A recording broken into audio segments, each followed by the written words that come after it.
எண்ணற்ற தெய்வங்கள் எத்தனை இருந்தாலும் எங்கள் தெய்வம் அப்பனே முருகான்னு சொன்னாலே நமக்கெல்லாம் முதல்ல தோன்றது அழகான முருகனோட வேலும் மயிலும் தான். அப்படிப்பட்ட ரெண்டையுமே சூரியன் உதிக்கிறதுக்கு கொஞ்சம் முன்னாடியே பார்க்கறது ஒரு வரம்னு சொல்லலாம். இந்த வரம் எங்க கிடைக்கும்னு கேட்டீங்கன்னா முருகனோட 6 படை வீடுகள்ல 2ஆம் படை வீடான தூத்துக்குடி மாவட்டம் திருச்செந்தூர்ல இருக்கிற அருள்மிகு சுப்பிரமணிய சுவாமி திருக்கோவில்ல தான். இந்த கோயிலோட என்ட்ரன்ஸை தொட்ட உடனே மனசெல்லாம் ஜில்லுன்னு ஒரு பாசிட்டிவ் வைப் கிடைச்சது. தன்னோட வேண்டுதலை முடிச்சிட்டு ரிட்டர்ன் வந்த பக்தர்களோட முகத்துல இருந்த சந்தோஷத்தை சொல்ல வார்த்தை இல்லைன்னு சொல்லலாம். விடியற் காலையில கரெக்டா 5 மணிக்கு கோவிலுக்கு பக்கத்துல மெல்லிய ஓசை, இதமான காற்று, கடற்கரையை முத்தமிட்டு விளையாடிக்கிட்டு இருக்கிற கடல் அலைகளோட கஷ்டங்கள் மறந்து நிம்மதியா ஒரு குளியலை போட்டுட்டு கோவிலுக்கு மேற்கு பக்கத்துல இருக்கிற 4 கிணத்துல இறங்கி ₹1 செலவுல 2 வாளி தண்ணியை வாங்கி தலையில ஊத்திக்கிட்டு கோவிலுக்கு முன்னாடி இருக்கிற வினை தீர்க்கும் விநாயகனுக்கு ஒரு தேங்காயை உடைச்சிட்டு மறக்காம முருகனை தரிசிக்கிறதுக்கு முன்னாடி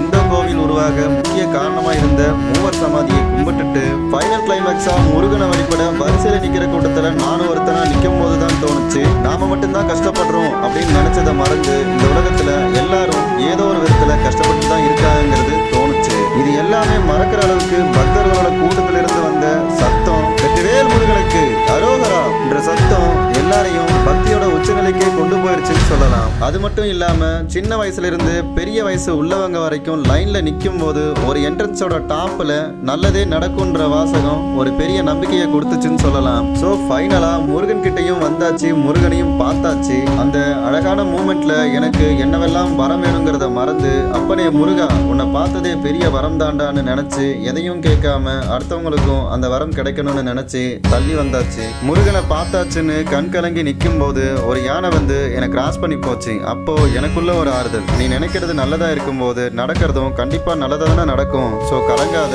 கண்டிப்பா முருகன் உன் கூடவே